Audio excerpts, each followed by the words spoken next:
ready for another lesson?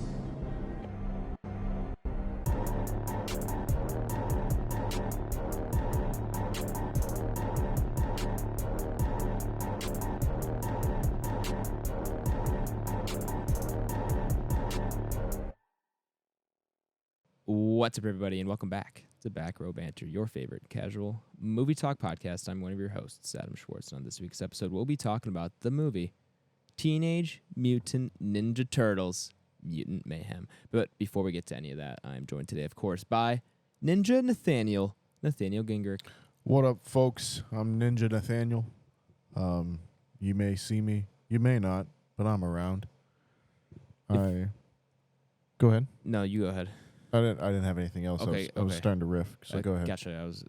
I felt that coming, so I was going to come in at the right time. If you could have any of their 4 weapons, which would you choose and why? Yeah. So you got what? A big stick. Big stick, The sai, nunchucks, and the sai, and then the dual katanas. It's dual katanas. Yeah, probably the dual katanas. Safe pick.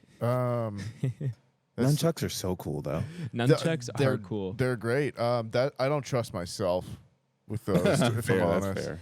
At least with the katanas, I feel like you point them in one direction, and you don't really have to worry about them too much. And if you lose one, you still got one. Right. If I lose one nunchuck, I'm screwed. Are you? Do you need 2 to be effective? What does he have two? Yes. He dual wields the nunchucks He as dual well. wields the nunchucks. I'm pretty sure. Yeah. Dang. He does. Yeah. They Well, all I mean, do wield except for Donatello. He doesn't have 2 sticks. He doesn't have another giant Yeah, stick. he just has one giant stick, but it's got 2 ends. So I mean, I don't know. Wow. Yeah. What do you think about it? But you're on the team to Yeah, I katana think swords? dual wielding katanas is probably my go-to there. It's it may not be the sexiest pick, but I feel like it's efficient. Fair. Also joining us today, it's Turtle Ty, Tyler Vidalis. Turtle power. What about Anybody you? ever had a pet turtle? No. No. Nope, I had I've one. had frogs and an iguana and plenty of fish. Not the app. What's the app? Plenty of Fish was it's an older dating app. Yeah, it was like a Christian one. Oh, okay. I don't remember that one. I think it was before your time. Probably. Yeah. Probably. But yeah, fair enough. I was just wondering, man. I had an assortment of pets growing up, and at one stage, Joel's favorite animal. Oh, you were breaking up a little bit there, Blake. Oh, you got me? Yeah. Yeah. I think so. Yeah, I was saying I grew up with a handful of weird pets, animals, but at one point I had a Nice. yeah, at one point also my favorite animal, turtle. Turtles are dope. Turtleology, I would say. Turtleology? Yeah, it's Is not that- correct at all. Okay, I was about to say, is that the actual term for it? I think I have no idea. I think I It is now? dissected a turtle once in high school. Okay. What? That's rude. We dissected a sea lamprey in middle school.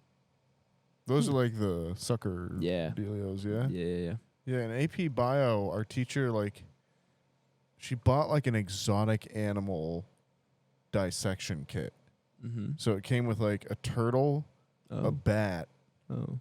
a ray, as in like a... Like a stingray? Yeah, but it was a skate, actually. It wasn't a ray. It was a skate, which Got is it. like kind of like rays, but they have pointy wings rather than round I ones. see. There's also like a kangaroo mouse, like a skink, and Gank? yeah.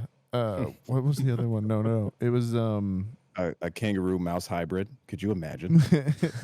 no, a mink.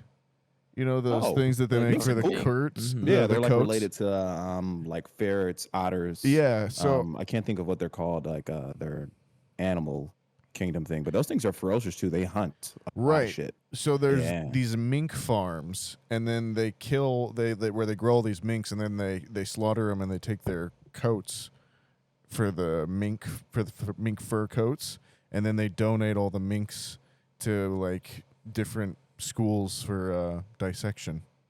Oh, Has dissection deals as well. But anyways, Wow. yeah. That's all I know about turtles. enlightening. Thank you for letting me know about Minx Farms. If there's one more thing I needed to worry about in the world, it's that. Don't worry All about right, it, man. fellas. Interrupt. Tubi has the Minecraft Ninja Turtle movie. Am I The reading this what? right? Yeah. Minecraft Ninja Turtle movies on I'm Tubi from Googling this 2018. instantly. Please put it on the background Funny if you're enough, I like just started playing Minecraft again. Minecraft. Yeah. There's DLC. I'm confused. That's There's funny. another. They also got Franklin on here. I just did a turtle search on Tubi. I was like, I wonder what's gonna. A Minecraft Um, Ninja Turtle movie. I Yeah. don't want to watch this. Movie. They also have a turtle's Mo. tail, but that looks like almost looks like the turtle from like what is that? It can't be. What's that guy's called? Squid? Squish? Surf? Something like that. Oh, Surf. from Squid. Finding Nemo. Squirt. Squirt. Squirt. is his name. Yeah. Yeah. I was close. Every other S name possible. Yeah. What is Squid? Squid. The Yeah. turtle called Squid. I like that. And rounding out the squadron, of course, that is Big Stick BlakeHolder. Hey. Blake, if you could choose any of the 4 weapons, and Ty, I'm coming back to you because I know I didn't get a chance to ask you, but if you could have any of the 4 weapons of the Ninja Turtles, which would you pick? It's got to be nunchucks. Yeah. However, to Nathaniel's point, definitely dangerous on the user, where I feel like all the other options, the risk to the user is significantly lower. I was gonna But say, I think the you're pull factor is underestimating the risk factor of holding 2 sharp ass katanas. Okay, yeah, I could be. Yeah. I could be. I still feel like at the end of the day, though, with those ones, like all you have to do is, Homer Simpson, put your arms out straight in front of you, and you at least know where they're gonna be. The nunchucks, I have just as easy chance of just cracking myself in the face with those. as Exactly. someone But if you were else. trained from Yeah, 5 of years course. young and your entire upbringing was nunchuck, I don't disagree. like you were one with the nunchuck, I don't know if I'd want to be like being one with the nunchuck might be better than the I feel like katana, that's the coolest option, quote unquote, right? in terms of like, hey, how many people do you know who can use nunchucks? Like, you can Yeah, get that off a right. lot of places. True. And like, what's stopping you in hand-to-hand combat? Like, what's stopping the nunchuck? Someone with a bigger stick. Nah, gun. I think that. Yeah, or gun. But like, you can build so much momentum. Okay, I wasn't gonna bring guns into the equation. I think if I had a big hammer, I just An axe. you gotta just be quick. I guess I don't know. You could wrap the nunchucks around the hammer and swing it out of their hands. I don't know. Yeah, but if I'm standing in Michelangelo's front of pretty you, crafty. if I'm standing in front of you with a sledgehammer and you got nunchucks, and I swing the hammer at you, nothing you do with the nunchuck is gonna stop that hammer. I don't think that's true. I think if you were good enough, you can theoretically in my block mind. it with the chain Yeah, between it. yeah. I mean, Good point. Tyler. nunchucks can block swords with the 2 chains in between them. And I think you could easily like wrap it around the shaft of the hammer somehow, and like just don't even have to dodge it or anything. Just you got to divert its momentum. That's what I'm saying. And the one though, you're thing not with that stopping it. sledgehammer, though, you're 1-for-1, man. Like, if you It's miss your true. first, Yeah. you miss your first hit. You're And if I'm you're up. dual wielding these things, and you miss Yeah. I on think it is a one factor. blow of the sledgehammer, you're dead. Yeah, which this now leads me to another interesting dilemma we have here on Back Row Banter. Oh boy. So, scrolling on Instagram the other day, and somehow I got put onto a reel of these guys talking about hypothetical situations, because what can you do in life besides about hypothetical situations that you'll never be put into? Right. And it was you have to take on 4 chimps, right? 4 adult male chimps, but you have an axe. Or 200 10-year-olds, but you have brass knuckles. What are you doing? I'm probably 200.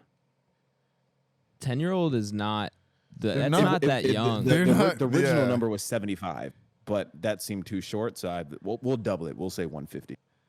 I'll take the 10-year-olds. Yeah, I'm taking the 10-year-olds. I think too. Yeah, because like the biggest thing is a 10-year-old doesn't have killer instinct. A chimp will fucking rip your arm off. Right. I think I think you just have a better shot of like I don't know hurting them towards a cliff or something somehow. Yeah. Like the chimps. So, I mean, the chimp's just gonna take you out so fast. Also, we're all tall people here. I feel like 10-year-olds are at kneeing level and kicking level. That's true too. So fellas, like a little easier. Yeah, I agree. I do think the 10-year-olds is the easy decision, but in terms of is that feasible to accomplish, I don't know about that. As long as what type of axe you talking about here? You talking about like a fireman's axe too, or are you talking like a hatchet? Like a tomahawk? A tomahawk? Like in Prey? Yeah, I'd say like a tomahawk. I'm taking like a fucking like a bearded axe, like a Viking's axe. You could do that. Or chimps is scary though. Those things that's what I'm saying. Chimps is gonna kill you. Like that axe is out of your hands instantaneously. Chimpanzees ain't tiny. No, yeah, I still think you got to take the. I think 75 10-year-olds is a much fairer bet as well too between the two of them. Even then, 150s. I'd still think I'd That's a lot of 10-year-olds. You gotta go. I think you're getting washed, fellas. I think you're losing either way. Yeah, of course. They could just crush you. But which could you survive longer with then? The 10-year-olds. The 10-year-olds. Yeah, the 10-year-olds. I've seen Nope. I know what chimpanzees can do to you. Yeah. Valid. Very valid. Fair enough. Easy answer then. We'll keep it moving. Yeah, I'll let you know if I come across any other weird scenarios. Okay. Ty, which weapon you choosing? It really kind of depends on what variation of weapon I get, because there are obviously multiple variations of Ninja Turtles. So like the newer movies, Donatello's stick like has the ability to expand and potentially do like some EMP shit, and so that's a really cool variation of the bow staff. I've always been a really big fan of bow staffs, so that's definitely feasible, but size are fucking dope. Yeah, that would be cool. That would probably be my secondary choice, because then you could like do multiple hot dogs that you could roast at one time. True. Yeah. And you could even get like different degrees of well done too, because you have like different distances on the side itself. Right. And secondarily, also easy to point in one direction. And maybe could even be more useful against nunchucks, because you're going to get them tangled up easier. And then be pointy as well. I honestly think the nunchucks and sai both take out the katanas. I don't know. It's tough.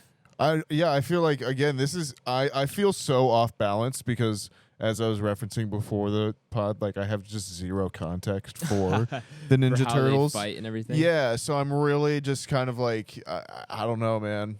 All I know is the Stickman Donatello is generally the nerdy one. Right. Glasses give it away. Yeah. Other than that, I really have no context for the boys. Yeah. I might be bow staff. I might even us out here. Fucking gangster, bro. I like. What is it, Napoleon Dynamite? He says this one gang around here wanted me because I'm pretty good with a bow staff. That movie. But yeah, I there's something about the bow staff, because like if you're good with the bow staff, it's like it's just a stick, but you could be dangerous with that stick. Like if you master the bow staff, you could be like, it's really cool. Who is it, Boba Fett and Mandalorian, or on the Book of Boba Fett with his big stick? I did not watch that show, but I believe you. I was thinking more along the lines of Michonne and what's the other dude's name? Well, she has a katana. Morgan, or no, katana. Morgan. Morgan Wallen. Is it not Morgan Wallen? No, Morgan from like season 1 and then like season 5 or something, when he reappears randomly and then he's in the show again. Yeah, the guy with the baseball bat. No, that's Negan. That's the Morgan's one I would pick. Can I be a ninja with a baseball bat? No. Which is barbed wire. Is this a Star Wars conversation? No, this is The Walking Dead. Walking Dead. Being facetious. Yeah. Still over my head. Yes, I know. Morgan with the bow staff. All right, cool. Yes, Morgan with the bow staff. Intimidating man. It'd be a problem. Yeah. All right. Well, time to teach Nathaniel about turtles. Ninja Turtles. I like turtles. I like turtles. Great internet video. That is a super all time. Yeah. Nathaniel, if the listener here is new, or maybe they've just forgotten, can you give them a rundown of how our review segment works? You'd like a rundown? A rundown. You said? Yes. All right. I guess I could give you a rundown. Okay. Yeah, what up, folks? If you're new or if perhaps you've just forgotten, the way our review segment works here on Back Row Banter is it is split into two sections. There's the non-spoiler section, and then there's the spoiler section. It's pretty self-explanatory. In the non-spoiler section, we'll go over the movie's IMDb page, who wrote it, who directed it, who's in it, all that good stuff. We'll go around the squadron and say if we would recommend this movie. It has to be a yes or no. There is no nuance on the internet. And then we'll play a spoiler noise, and from then on, it'll be spoiler time. If you don't want to have anything spoiled for you, do come back later on in the episode where we've marked it in the show notes for you. After we will rank this movie up on our Entropy list, which is our big list of everything we have watched on the podcast, ranked. That felt better. Good? You good with that? I'm better. I'm much better with that one. Thank you. Yes. Yeah. So, Adam, tell me about Teenage Mutant Ninja Turtles, Mutant Mayhem. Mayhem. Amen.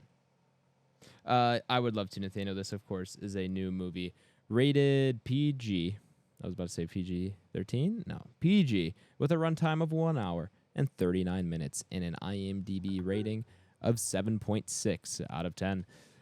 Directed by Jeff Rowe and Kyler Spears. Written by Seth Rogen, Evan Goldberg, and Jeff Rowe. The cast includes Micah Abbey. I'm going to go with Micah. I'm going to go with Micah. I don't know why I said Micah. Micah Abbey. Shimon Brown Jr. I don't know. Nailed it. I think so. Yeah. I'm getting these on the second try every time. Nicholas Cantu. Brady Noon. That one I'm pretty confident. That one seems a little bit easier. And then Io Edabiri.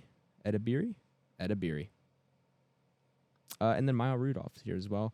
John Cena, Seth Rogen, a few other names you might recognize. Ice Cube. Are you asking me? Ice Cube? Yeah, and Jackie Chan would, I'd say, be the other big one. Giancarlo Esposito. And Paul Rudd's in there, too. Paul Rudd. And Post Malone has a role. Cool. The IMDb summary reads as follows. The film follows the Turtle brothers as they work to earn the love of New York City while facing down an army of mutants. Okay. Straight to the point, though. Sure. That's about as simple. I can't complain it's about as simple as this like movie. It's yeah.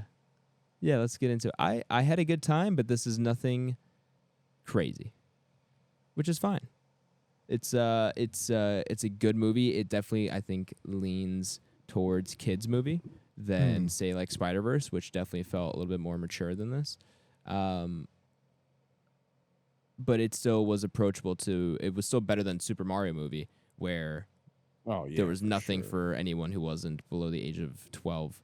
And no, this is definitely a lot better than that. So I think overall I had a good time. I should say maybe my background in Ninja Turtles, I did catch that second wave of Ninja Turtles that we will reference, I think probably post-pod, because I think that was a pre-pod, that Nathaniel referenced, where you had the late 80s and then early 90s run of Ninja Turtles, and then you had another resurgence in the early to mid-2000s. That's the wave I caught.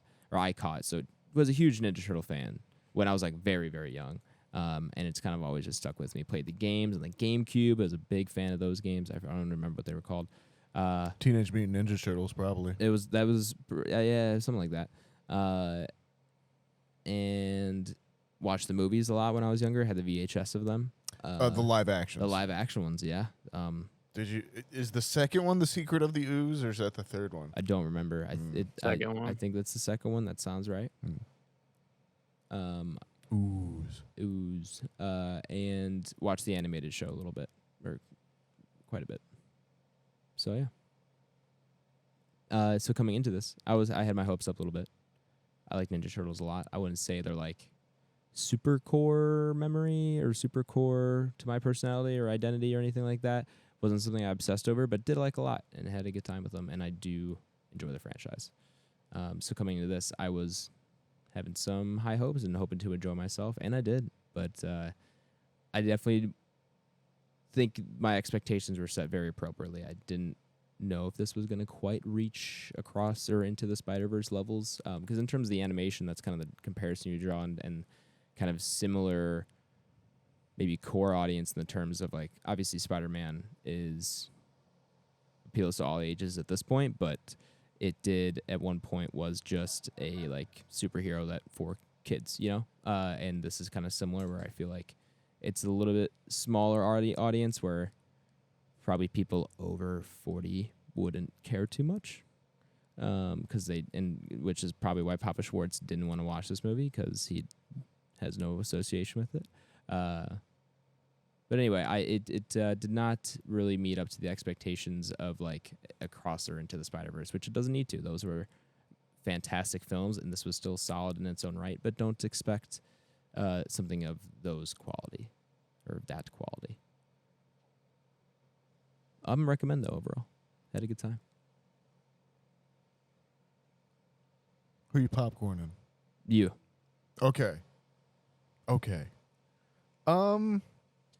Yeah. I think overall, for me, as a person, that this will be the most Teenage Mutant Ninja Turtles I'll have seen of something. So you really haven't seen like anything? No, genuinely, I have not seen. I've seen. We gotta watch the live action one. Yeah. We have it even on. if it's just like me and you, or like me, you and at, like it was something, but we have to get those. It is on in the background right now. I've got kind of a half eye on it, but I'm trying kind of not to spoil it too much for myself, I think, too, because I do kind of want to go in on it now. Yeah, you should. But no, yeah, I genuinely haven't seen. I think I've seen 3 or 4 of the 2018 series, because Waz was watching it a little bit a while ago when we were like kind of going through the the 90s Batman animated series run too. But yeah, I know, like this was the first time I know the turtles' names to which turtle. I was about to ask you, could you have named I've always the turtles struggled with that before? myself, though. Yeah, no. Okay. So now I know, because I know purple is Donatello. Mm-hmm. Raphael was the one that really sunk in for me on this one. That Okay. Raphael's the red guy, Right. and then Leonardo was the leader guy, Right. and then I think then this is to the movie's credit, they did a good job of differentiating them Right. and make them enough that I knew who each one was. As well. So yeah, And their belts had their initials on them. that helped as well. I didn't even notice that. I just wasn't looking. But where was I going? Where did I start this originally? Yes, I didn't have any reference for it. This is my first kind of opening salvo with Teenage Mutant Ninja Turtles, and I really liked this. I thought this is what, referencing back to our couple episodes prior, this is what I meant when, like, we got Mario, and I was just like, this is the same fucking shit we have gotten since 2003. Like, I thought we were past this post Spider-Verse. This is an example of a movie that has taken the right lessons from Spider-Verse, 2018 Spider-Verse, obviously, because this was in production the same time as Across the Spider-Verse. But of like, yes, develop your own style, but you don't have to also talk down to the audience and like just make a good, decent movie with it as well too, and like things will work, and it does that. I thought the villain was pretty cool. I thought the storyline itself was pretty good. I really liked that they're teens, like they're teens, teenage mutant, Ninja Turtles. So they don't sound like 30-year-old men being like, oh, what will I do with my life? And this rat's mad at me. Yeah. Damn it, Dad. They actually sounded like kids. So that was really cool. And yeah, I thought overall it was pretty cool. I'd watch another one of these, I suppose. I don't know if I'd need to see the next one in theaters or anything, but if you told me it was out there and like I saw a trailer and it was impressive, I probably would. Yeah, I had a good time with this guy. Good. I'm glad to Yeah, I hear it. mean, I think. Go ahead, Adam. No, I was just agreeing with Nathaniel there. You go ahead.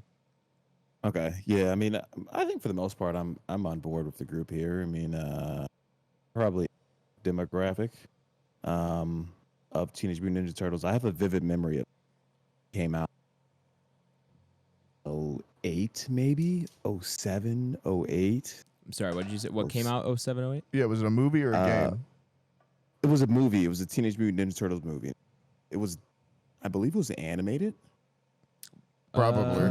Was that the TMNT one? Because the live action one is There's a Michael Bay produced. What's her name? And yeah, Megan Megan Fox. Fox. Yeah, Right. that's like Okay. 2010 and 2013, I think. So yeah, it was Was it later definitely than before that? that. I No, wanna it's say like the first one's 2013, then 07, 17. 07, 08. But I have a vivid memory of seeing that with like right in like 7th grade and going. But yeah, I mean, this was about on par with what I expected. Definitely better than Mario. To be clear, I mean, didn't go across the Spider-Verse expectations. Right. But it pretty much met with what I wanted to do, or at least what I signed up for. So cool. The cast was cool. I didn't really know the cast. I didn't know who was involved in this movie so I went to go see it, and it was really cool to kind of pick up on the voices. So I was like, oh, like had no idea Ice Cube would be, no idea at all. But the voice is so distinct. Or once you spoke, I was dope. Yeah, I guess we can kind of chop about a few more things in sport. I don't know. It's hard to kind of deep dive on this. Yeah, cool movie. I'd recommend it. Definitely better than I thought. Better than the other animated movies this year in Super Mario, for sure. Ty? Yeah, so I would probably put myself a little bit higher as far as how I hold Teenage Mutant Ninja Turtles. Sure. I definitely had toys. Like Justin and I had like the fucking like turtle truck that shot fucking manholes out of it and like all this other crazy shit. And so yeah, I've been around Ninja Turtles for quite some time. The series itself, I would say, is probably so the live action ones, the main 3 live action ones, the earlier ones. Right. I would consider those like DNA for like me and Justin. Sure. Like I'll still quote those movies today. Like they're phenomenal. And it really kind of got me to really enjoy Teenage Mutant Ninja Turtles for what it is. The newer ones from like Michael Bay didn't really care for. They serve a purpose for some age group, but I thought the storylines were cool, but like they just kind of fall short on some things. But as far as this goes, I really enjoyed the art style of this, especially coming off of something like Spider-Verse. So I'm sure we'll get into that. I did not know how many people were in the cast, and just even like from you reading stuff off, I was like, I didn't even know that they were in this even still. Mm-hmm. But overall, it's hard if you have like, don't go see this by yourself if you're like 30. You could like definitely skip this. For sure. Yeah. For sure. But like if you're like my brother, who's got Wyatt, it's definitely a recommend for sure. It's got all your like current kind of culture, TikTok vibes and everything in there for that age group. So I think they definitely hit the nail on the head for the certain demographic they were certainly going for. But they did have some things in there too for the nostalgia purposes of the parents that are probably going to see this with their kids, which we can get around to too, because I don't want to spoil any of the kind of like Easter eggs that I picked up on. Overall, I still think it's a pretty good movie. I thought the storyline was pretty cool. It's not one that I've seen before. But yeah, I think if it's just me going by myself, it's a not recommend. But like I said, if you're under the umbrella where you have a kid and you want to get them into Teenage Mutant Ninja Turtles, this is definitely a good, solid introduction to go into for sure. Cool. It sounds like we're a recommend all around then. Yeah, for sure. All right. Nathaniel, yeah. Yes, I am a recommend. Okay, cool. Well, with that being said, then, if you have not seen TMNT, Mutant Mayhem, go ahead, check the episode description. We're going to go ahead and head into spoilers. So if you don't want it spoiled for you, skip over it to our ranking of the movie you have upon our entropy list. Spoiler time, Nathaniel.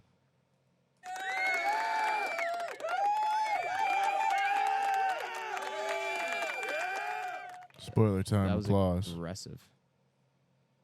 It's an aggressive applause. There's a lot of male men, like, or males, male men, Mailmen. male men. There's a lot of male men. There's There's a lot of male men cheering in that soundbite, soundboard. It's true. We're spoiler time. We Shit are goes spoiler down. time. Shit goes down. I don't know. Okay. It's a kids movie. It is, but it's a good kids movie. It's a good actually. kids movie. It really is, yeah. It's Yeah, way better than I expected, to be completely honest Right. with you. I kind of went in with like rather low expectations, and I was like, you know what, this is kind of cool, you Yeah. know. So like, I mean, if they were to make another one of these, which I assume they will, it seems like this one's going to end up being rather successful. Definitely better than the live action one they put out a few years back. I haven't seen that, but to my understanding, this is definitely getting more positive reviews than that, as Than the well as Bays? as well as the Bays. Yeah, TMNT one from I 07. would agree 100%. Yeah, so I think it's gonna get a decent track record just from kind of word of mouth. So I would watch the second one. Maybe not rush to the theater to go catch it, but if it popped up on streaming one day, I'd definitely put it on. I would agree. So a couple of the things that really made me happy were the first fight scene that you get them really fighting when they're in the chop shop, Yes. yeah. and they close the door, and or he gets in the car to fumble around or whatever, and the radio turns on and that Go Ninja song comes on. Yeah. So that is from like the original 3 live action movies. It's a song that's okay. performed by Vanilla Ice, right? Vanilla Ice. Yeah. And it's called the Ninja Rap. And there's like this whole scene where like the turtles actually get like on stage and everything with Vanilla Ice. He's like Yeah. in the movie. Yeah. And so yeah, like Justin and I will still like sing that to each other, like, go Ninja, go.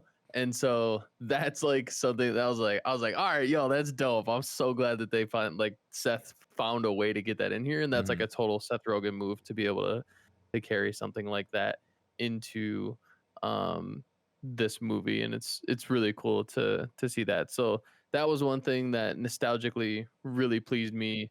And I'm sure like I said, parents that have kids that go see the movies, they'll definitely be able to see that. Were you saying something? Sorry. I was not. No, we were good over here. Specifically. No, yeah. Oh, okay. There, your green circle was going off, so Oh, no. must have just picked up something. One of the things I didn't overly care for was they really dumbed down Splinter, which is cool for the purpose of the Yeah. movie and the direction they were going. But I always grew up with Splinter being this just fucking super disciplined, kick-ass fucking guy. And it's cool because they did give him some kind of redemption in the end. And it kind of tied everything in. So I'm really glad that they did that. But it was just No, I agree with you. I was thinking the same thing. like they showed him with like the mustache and everything like that, which Yeah. is really funny. But yeah, and like I'm sure like again, the direction of the movie that they wanted to go, they clearly had a vision for it. And I definitely still think they pulled it off. But for me, I was just like, yo, Splinter's kind of a bitch. I was like, dude. the fuck is this, bro? I was thinking the same exact thing. I was like, why they're giving him nothing to do? This is not the Master Splinter I know. And Yeah. I'm with you where I was like, thank God they gave him that as his little moment to actually prove himself, because I wasn't completely vibing with the version of Master Splinter we got, because he's not lazy like that. Like he's a master of the martial arts. He mastered all of them to pass them on. Like he was a badass. Which is so funny because like they do it with like the the videos or whatever. Yeah, I like Yeah, that they were. yeah. It seemed to be Yeah, I YouTube was like, that they "All right, were That's funny. Yeah. that was good. that they'd had this for on this one. Yeah, that they were like learning from. Yeah, which is kind of funny. I like that you felt like they were all in the same room together when they were like recording their lines, and like Right. it did very much feel like they were very natural, and like the four turtles did feel that very kind of brotherly connection Cohesive, between yeah. them, and everything. I did like that they did go about making them pretty distinct in their personalities as well too. And yeah, I guess I get what you guys are saying about Splinter. Obviously, I don't really care or know about it. So he was cool enough, I guess, on that side of things. Master Splinter's like Yoda. Yeah, I know that. He's the wise man. Yeah, and then I know April is a very famous character in Ninja Turtles lore as well too, or like a significant character, I She suppose. is, yeah. Didn't love her in this either. That was one where I didn't feel like she was handled all that well. They were kind of changing up her relationship a little bit. Okay. With the turtles, and I Yeah, don't know, her usually it's motives kinda- her. Usually it's all the turtles are like obsessed with her, You're with the right. exception of like Raph. Like Raph, Raph just yeah. doesn't care about anything except for beating the shit out of people. Right. Yeah, he's got issues. Whereas like Mikey's usually the one that's like super obsessed Yeah. with April. Gotcha. But Okay. I don't overly care that they changed like her imagery or whatever. I didn't really overly care that they didn't make her like super confident, because usually That's she's what I was gonna a say. relatively confident Is she- person as far as being like in the reporter. But again, this is probably one of the first versions where they are actually teenagers, and it would make sense that a teenager would be really nervous on camera versus like what you typically get. Like you in She's pretty like- much almost every other movie, they're like in their late 20s, early 30s. She's like a Lois Lane type figure. Yeah. Yeah, kind of. Okay. Yeah, she doesn't have. I don't know. It's hard to make a comparison, but yeah, Lois Lane might be a good one.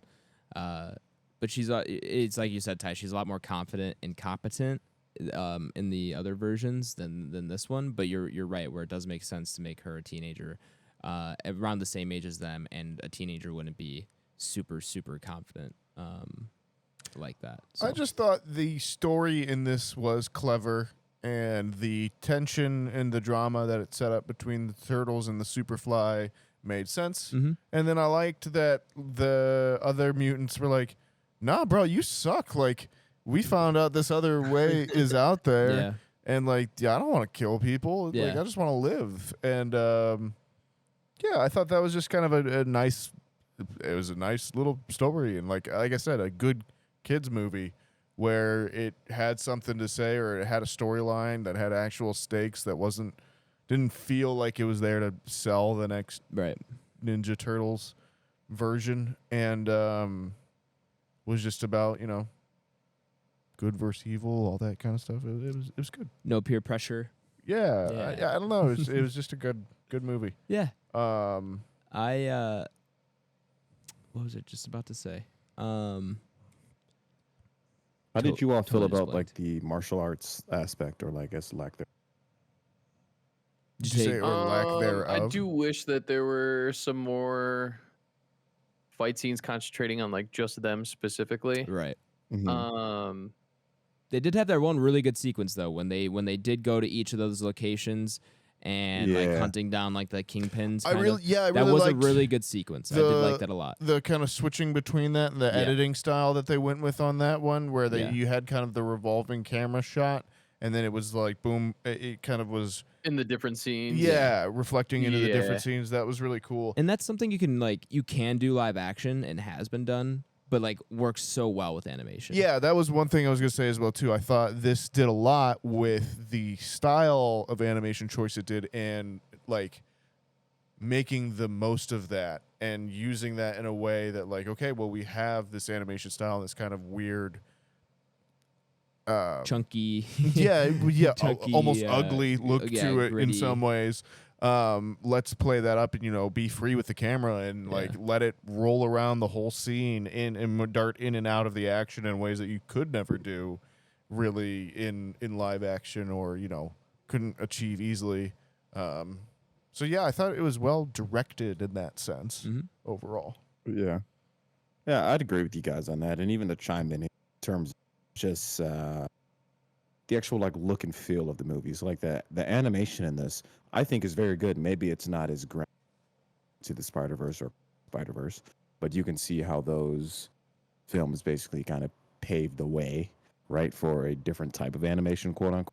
Where I think the animation in this is actually good, better than I guess a lot of like schlock that we've gotten in the past 5 years, for a lack of a better term, where it's fresh, it's kind of a new concept, and it looks good. It's very comic booky.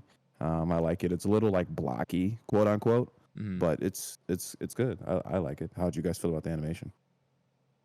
I thought the art style that they picked was really good. I think they definitely wanted to kind of take a little bit away from Spider-Verse because they've just had such good, like so much success with that art style.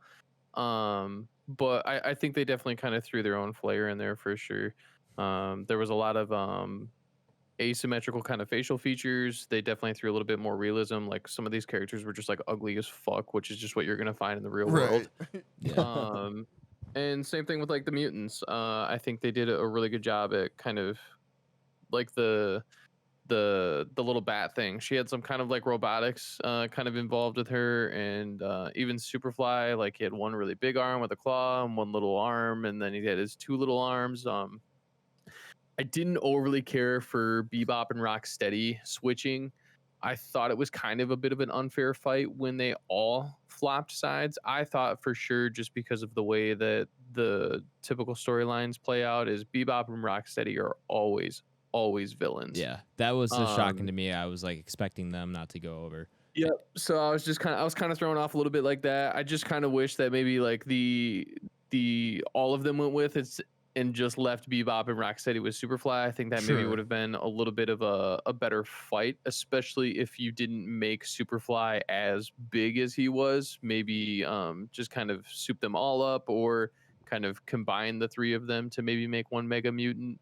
But I think that was kind of like my only gripe with kind of how Bebop and Rocksteady kind of played out.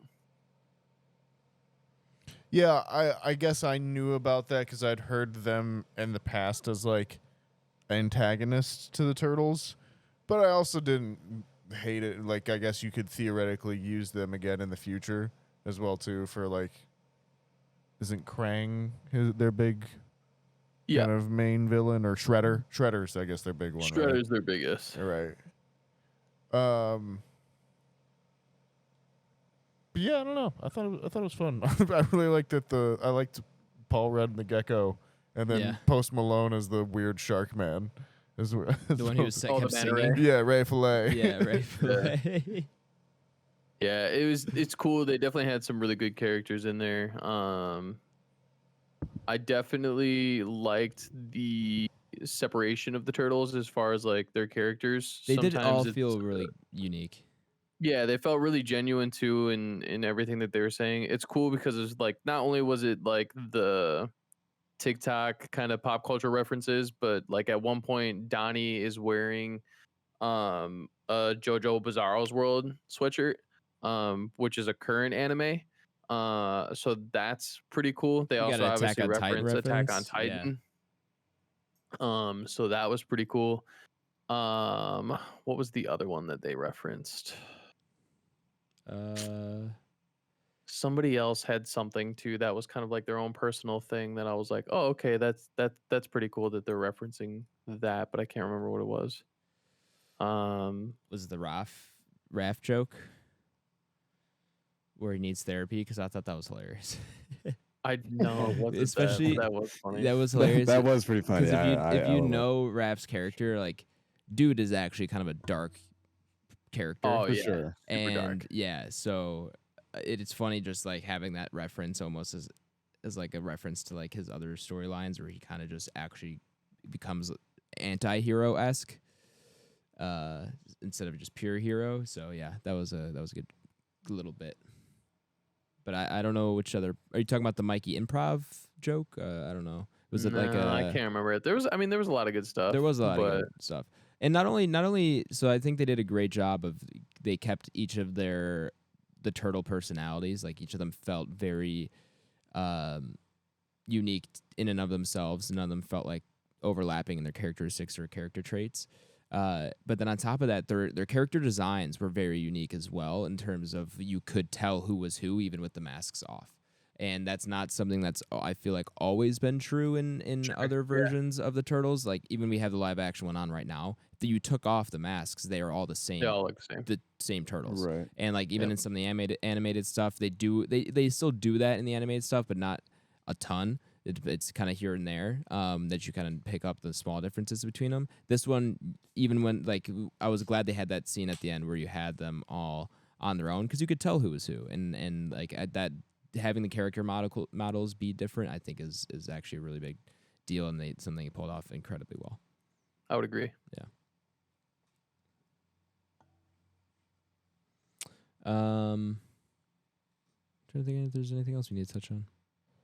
Have we talked about the fact that this is the first movie I think I've come across where I've just been like, oh man, yeah, I am way out of touch on the lingo nowadays. Even to the point where they dropped the Riz in there. They're like, that was maybe that was the other thing. There was a whole your section. Yeah. At one point they were all like yours. I'm like, let's go. But I believe even going back on all the lore for TMNT, it's always in New York though, right?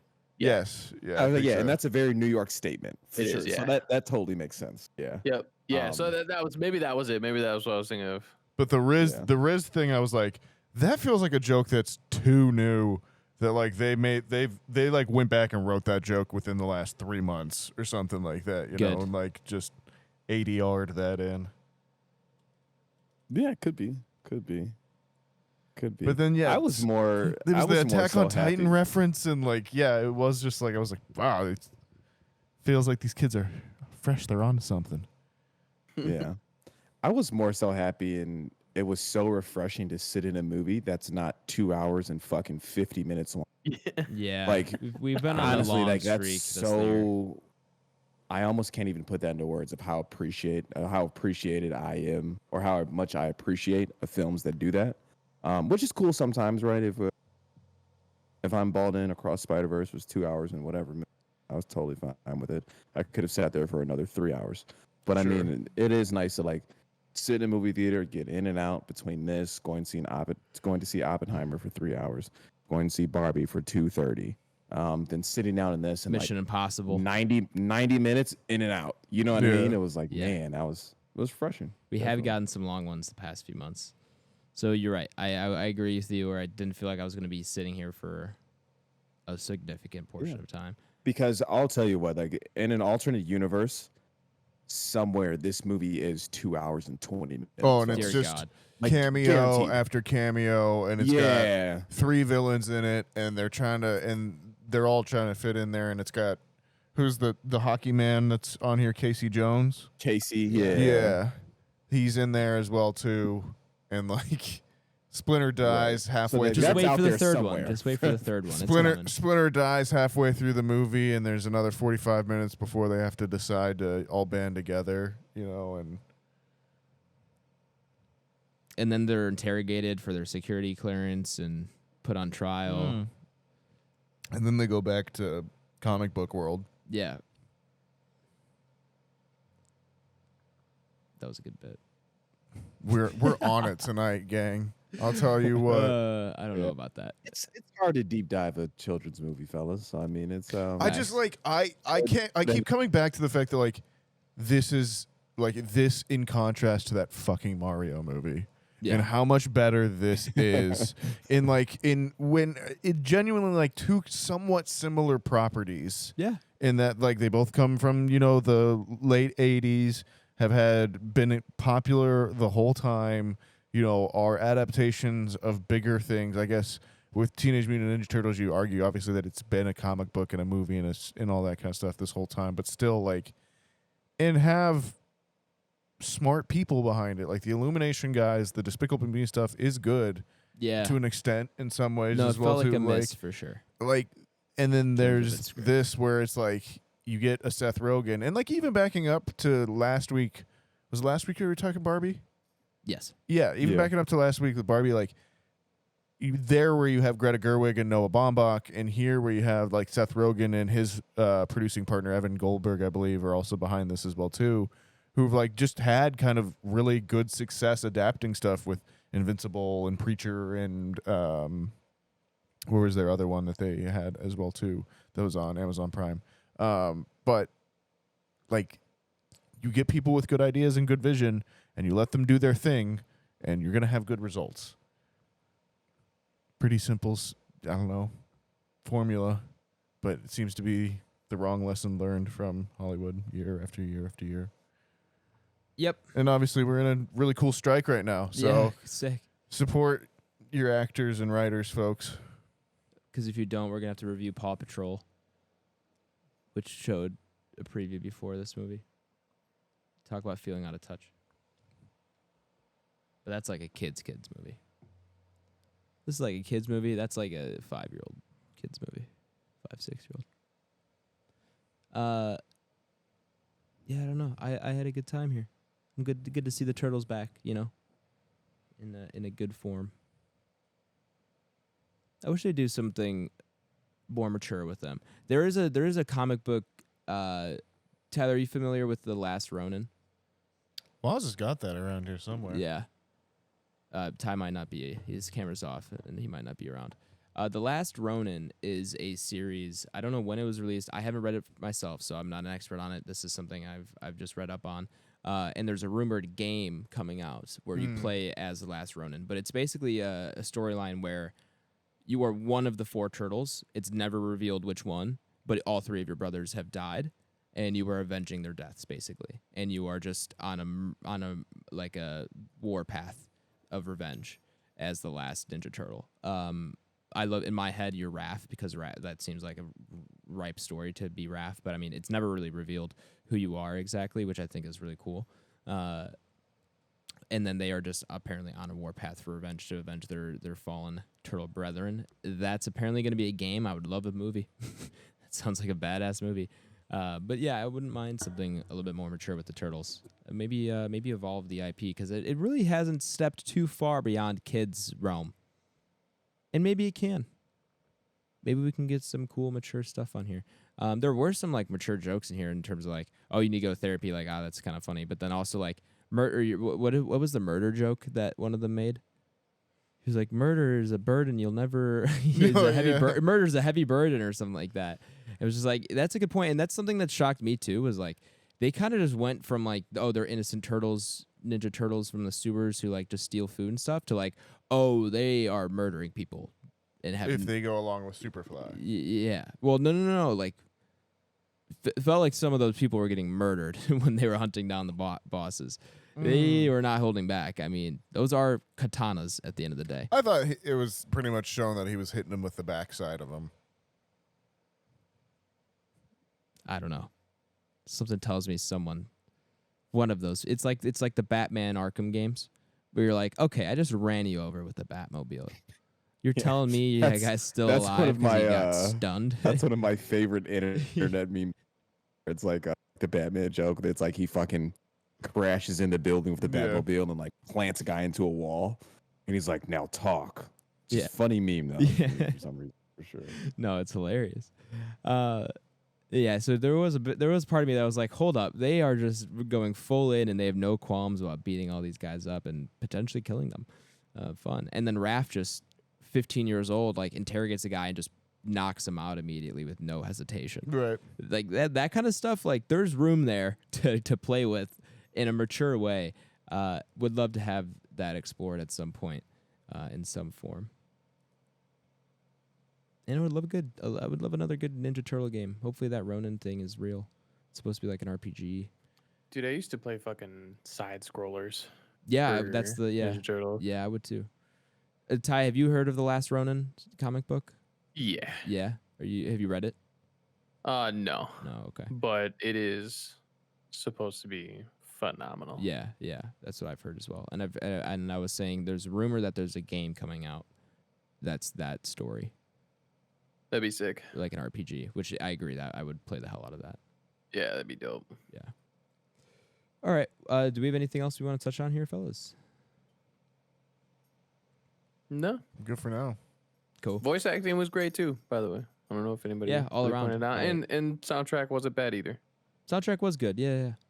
I would agree with that as well. No Teenage Mutant Ninja Turtles. None of that, which is a little unfortunate. Didn't feel that much. But, we'll get it in the next one, I'm sure. We did get Go Ninja Go. So, I mean, I guess that's good enough. You can't spoil them that's all way in more one. important. Yeah, that is way more important. But Teenage Mutant Ninja Turtles, that's the one I'm familiar with. Teenage Mutant. What a good theme song. Welcome back, listeners who skipped over the spoiler segment of the podcast. Sorry, I've got a dog. Dog's trying to pod. Where was I? Entropy list. Yeah, we're going to go ahead, throw up the review up upon our glorious entropy list. For those of you who do not know, our entropy list is Back Row Banter's official list of all the movies we have reviewed, all compared to one another on one fantastic list. It's essentially how we rate our movies. If you want to check it out for yourself, you can see it down in the episode description where it is linked to my Letterboxd. Okay.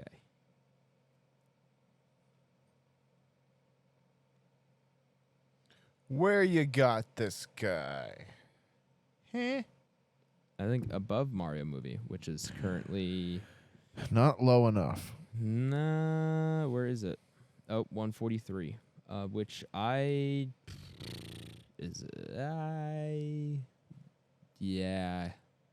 It could go a few lower. But that being said, how much more do I like it?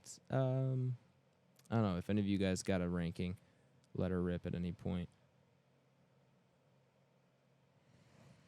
This is tough. This is tough. Because at the end of the day, it is a kid's movie, right? Like, there is a certain... I don't know, like even in comparison to Pixar movies still have, like, that kind of extra layer to them, I think, in some ways, where this doesn't go there, but it doesn't need to. So, like, I can't fault it for that, in some ways, too. But it does make it tough to place when you, like... I think it very easily clears, like, your light years, right? Or your Ghostbusters Afterlife. But do I like it better than Scream 6, Independence Day, Top Gun, The Rock, Die Hard, Trick or Treat? No. I don't think that's so, That's right? the realm I'm at. That's the realm I'm at for sure.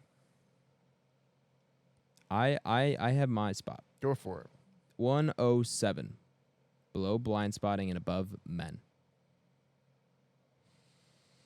Blind Spotting, Yeah. solid movie. Falling a little bit low on this list. Great, yeah. Ghostbusters Afterlife and Men, not movies I particularly felt overjoyed about. Men, pretty okay, just a little out there for me, and not really one I ever feel like I need to rewatch or anything. And I'm biased. I'll admit that. I like Turtles. I like Teenage Mutant Ninja Turtles specifically. And I had a good time with this one. I think it's a good rendition of the characters, and I am very down for a sequel. So yeah, I am at 107. Ooh.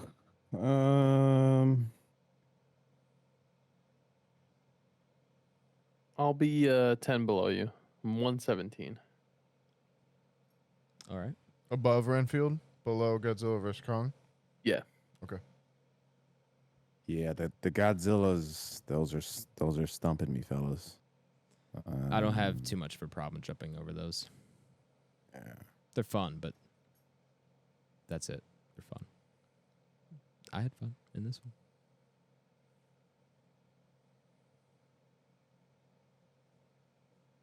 It's definitely better than Lightyear. Yeah, Lightyear might be a little high. Yeah, a little. Be worth that.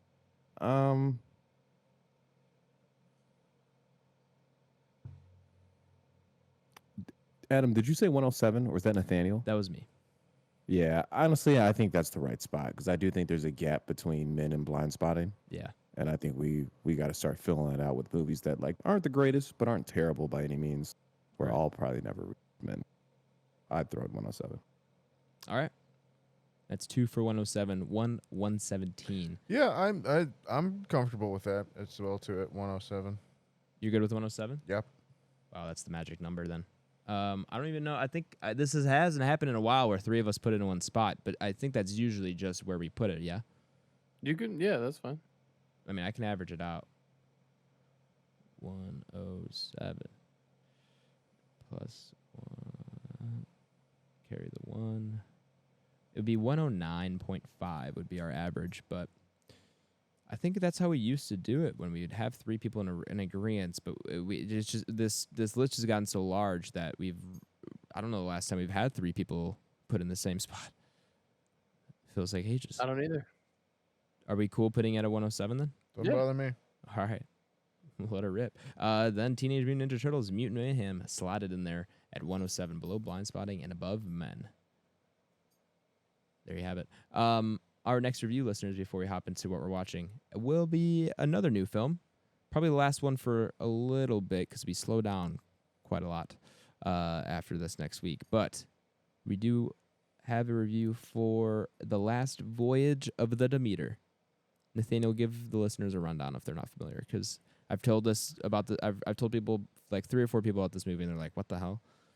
What is that?" Yes, The Last Voyage of the Demeter. If you have read or seen an adaptation of Bram Stoker's Dracula, there is a portion of the story where Dracula moves from Transylvania to America.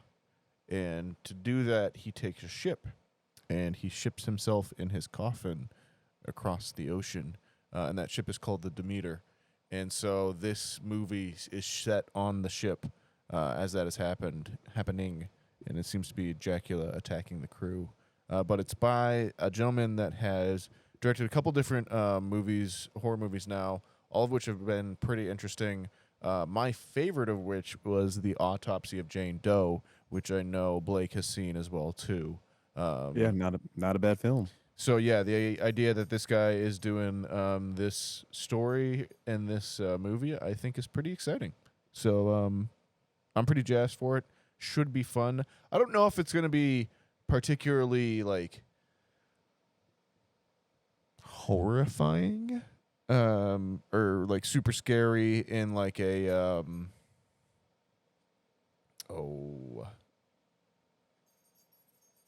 what's something that we watched recently that was going to be super, or that would have been really scary? The last what's the A24 one that just came out?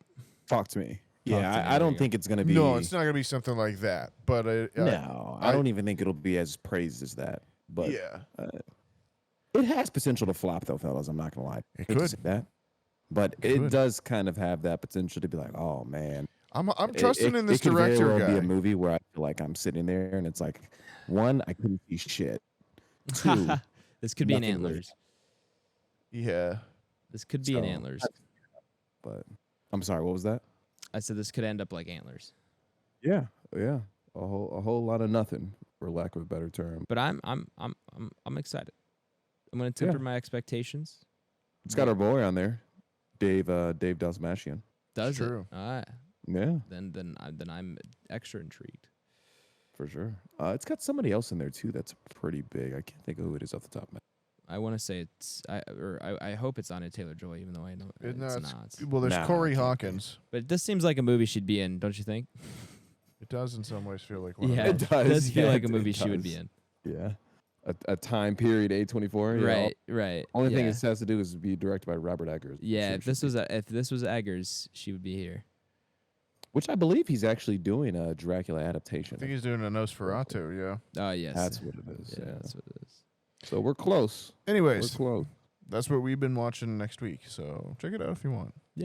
What have we been watching this past week, Nathaniel? I really have not been watching much. I've been doing some reading, Oh, what you been reading? some gandering with my eyes on some books and some words. I've been reading Cormac McCarthy's Blood Meridian as like Rest in peace.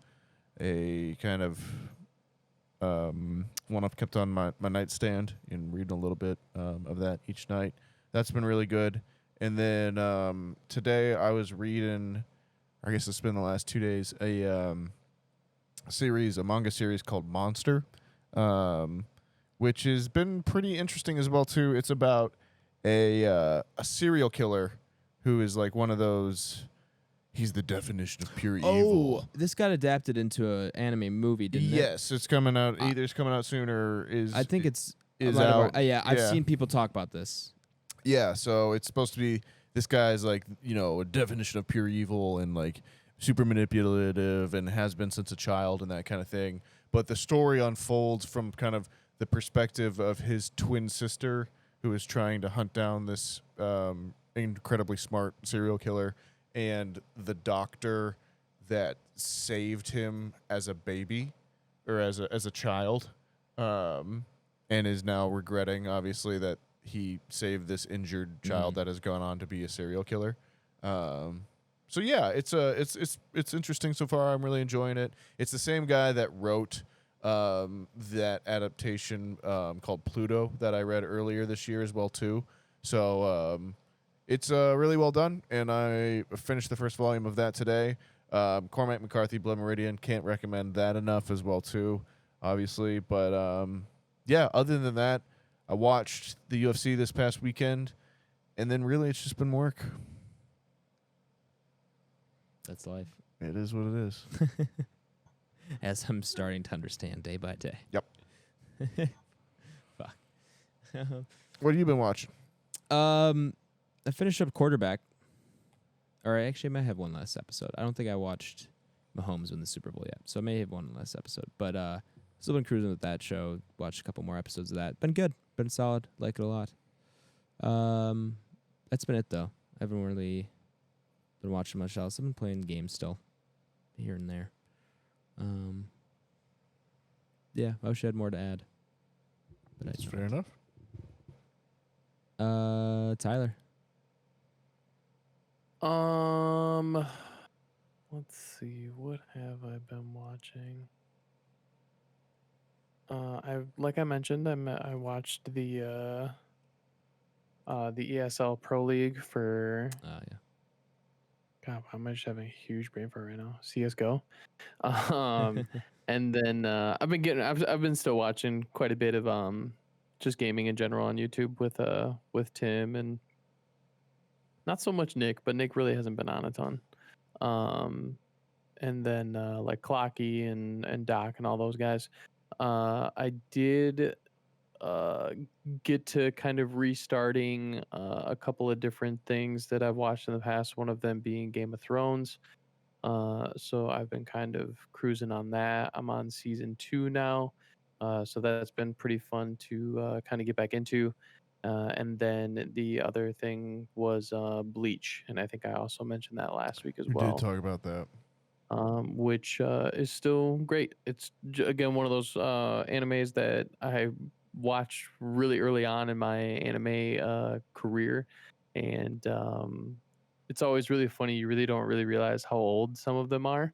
Of course. And then when you go back to them, you're like, holy shit, this is pretty old. Yeah, this is way worse quality than I remember it being. Yeah. So, but still a really great show. I definitely want to probably start Jujutsu Kaisen again, just to kind of go through that again, just because it's killer. But other than that, that's really kind of all I've been watching. Word. Blake?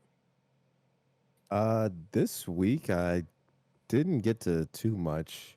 Yeah, honestly, I don't think I've watched anything. I actually started rewatching 3, so that's the most recent season. Or the most recent seasons that came out. 3 and 4 came out consecutively within the past year. So I started rewatching those. Rewatching what was it?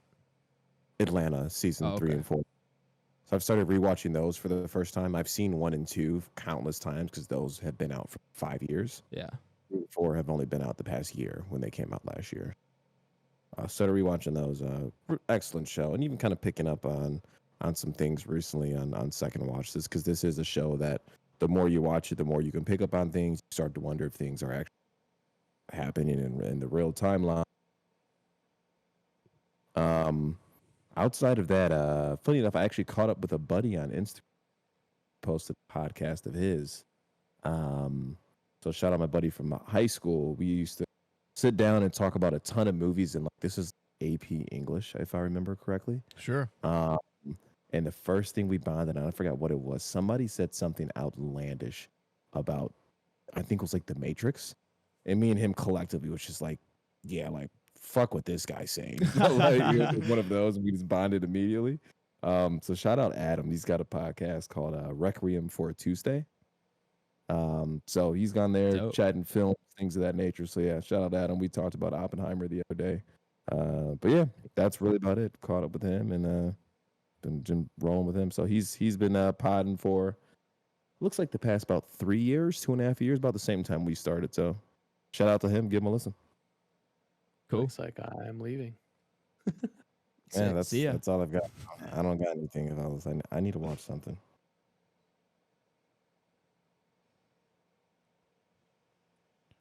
Dope. Anything else, Blake? No, man, that's it. All right.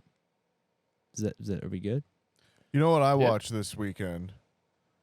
Was Tim Anderson getting slept by Jose Ramirez. Dude, he got rocked. Yeah. Did you? If you saw the slow mo, like Oh, he was out. John Boy, John Boy. No. He's a baseball. He does like baseball breakdowns. So like he'll like watch all camera angles of something. Sure, he'll like sure. do lip reading for people. He'll do an entire breakdown of stuff.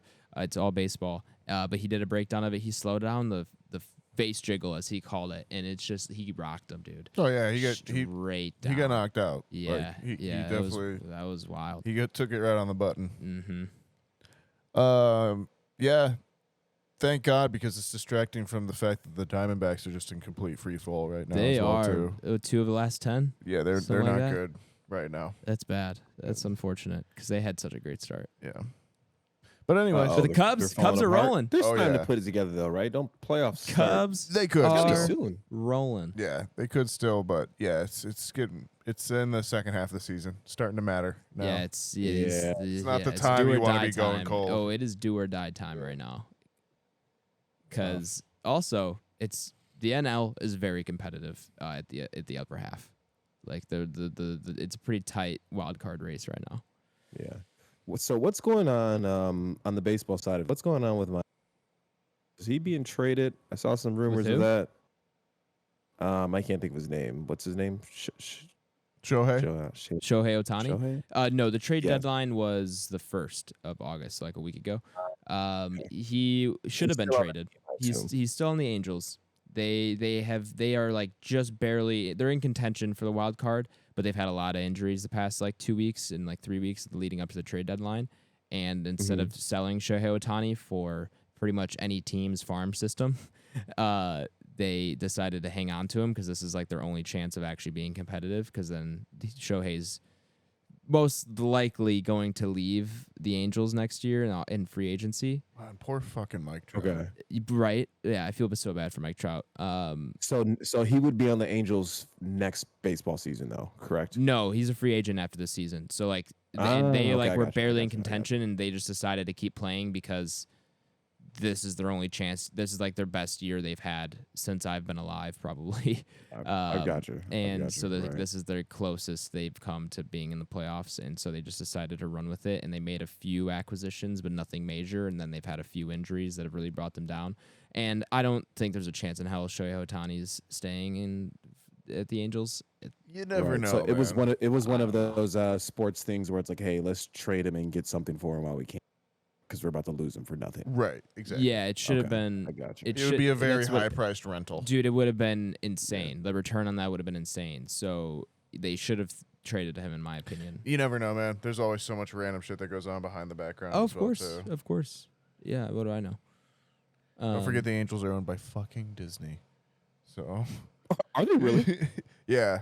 Wow. They're partially, or they're each majority or partially owned by the Disney Corporation. So Would have never guessed that. they'll be fine if they need money.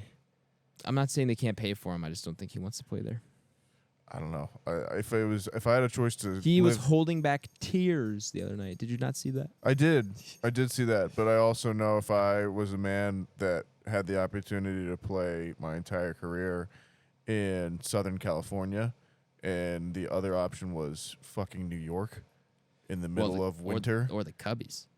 In the middle of fall, Well, I'd still choose to play in Southern California. I think it's I Dodgers. was like, hey man, he's not in a bad place to live. I'll tell you that Right. much. I think making a it's- shit ton of money. Yeah, like come on. Not It's- that many it's other a- places you'd want to live in America. It's pretty much a lock to me, and I think to a lot of people, that it is basically going to be the Angels or the Dodgers, where he stays in LA. But he's playing for one of those two teams. He's playing for the Yankees or he's playing for the Cubs. I think it's that's what I've heard more. Gotta than be a one large market analyst and team, right? insiders say. You would assume. right? yeah. And it's probably not going to be the Mets because they can't afford them. They just spent a bag on their team that fell apart this year, and the White Sox probably could if they wanted to, but we all know the White Sox. They probably wouldn't pay it because it's going to be probably north of $600 million for however many years. But yeah, it's shaping up to be the biggest sports contract. And at least in American sports. I don't know if there's maybe already been one bigger, but the biggest sports contract we've seen probably. Wow. Yeah. Well, yeah, man. Hopefully, I mean, not a big baseball guy, but it'd be cool if either of the Chicago teams. Dude, I I'd go would check a game lose out, my I'd tell you that mind much. if he came to Chicago. Because I already have an Ohtani jersey. It's his Japan World Baseball Classic jersey. I have it. It's sick. I love it. Sleeper. Yeah. Sleeper. Yeah. So I'm Yeah. I'm already I love Shohei, and because he's obviously his baseball skill, but it also seems just like a cool guy.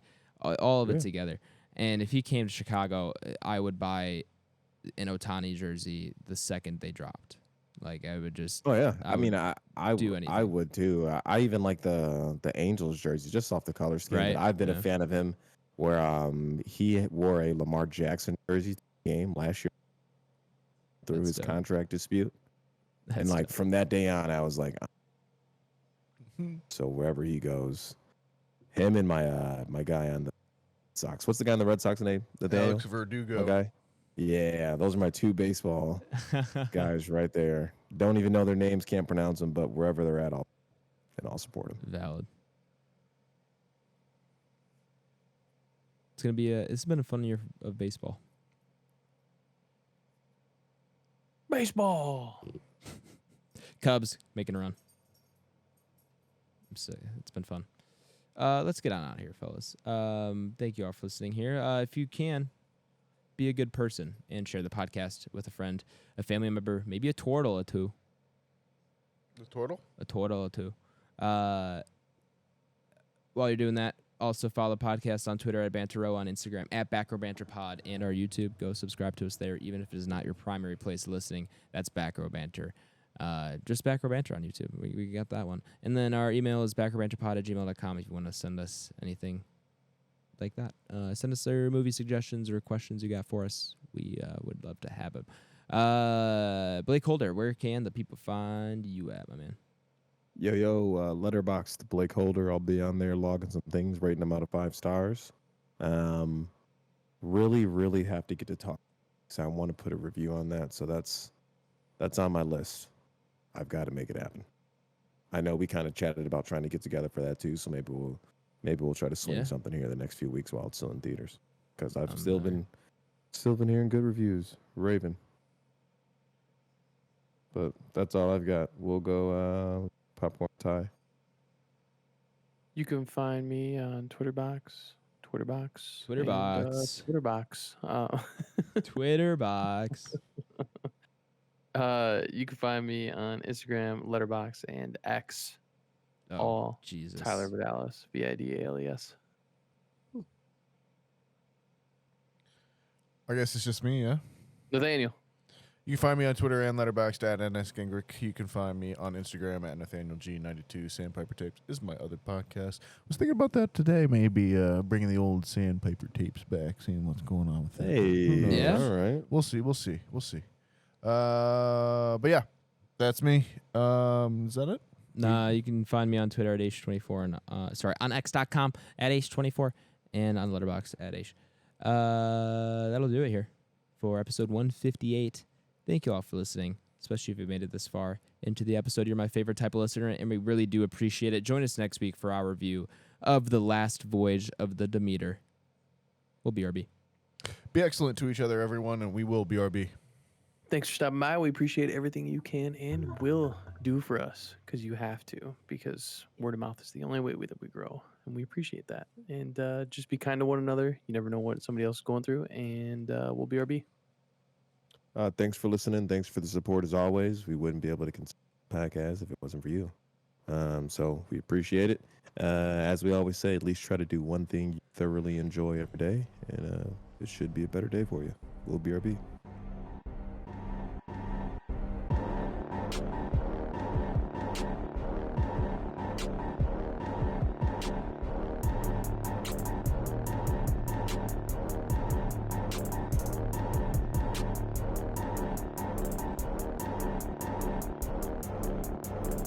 America. Ready for another lesson. So I think I'm going to be in the minority on this one. And I know this will probably be, I don't know if this should be pod content or not, or we should wait for the start of the recording, but I have not, whenever Ninja Turtles was popular, was just outside my windows of like ever encountering it, basically. Like I never watched the show as a kid. I never watched the movies as a kid. I didn't have the action figures really. So it wasn't necessarily outside of your window. It was just you didn't enjoy them, or you just No, never- like quite literally, like You didn't even care. right, like yeah, right when it was popular was I think like late '80s, early '90s, and I was 92. And, Right. and he was way too into Jurassic Park. Exactly, Right. exactly. And then And like then the second wave. would have been like 03, Right, 05 that's kind the of wave era, I call and it, I would have yeah. been like 11, 12 at that point. So we were right at the point where I've been like, oh, that's dumb, that's kid stuff. Like Right. I'm into Lord of the Rings at this point, you know, In Jurassic Park still. in Yeah. Jurassic Park, yeah. And both of those still. Yeah, yeah, and like I think probably it would have been like Harry Potter as well too at that point or something. It would have been like, yeah, I don't know. Speaking of that, Leah is not a Harry Potter fan. Mm. And I give her just so much shit for it because I'm like, you love Disney like magic. Like, how Like, would you yeah, not? this would be up your this is alley. literally magic. Yeah. Yeah.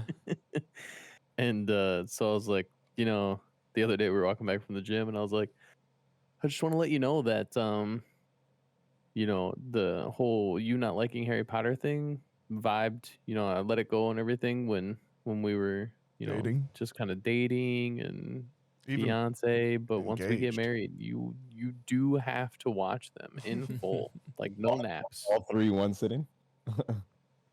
3. Harry Potter's got 8. Harry Potter's like 8. Lord of the Rings, yeah, that's a fucking. She has watched Lord of the Rings before with intermediate naps. With subtitles. So that's usually a good napping movie for her, which is fine. That's a little bit more in depth. It's a little bit more on the nerdy scale. You show a 10 or 11-year-old that, and they're kind of like, what the fuck am I doing? But if you show a 10 or 11-year-old Harry Potter, they're like, this is fucking sick. It is true.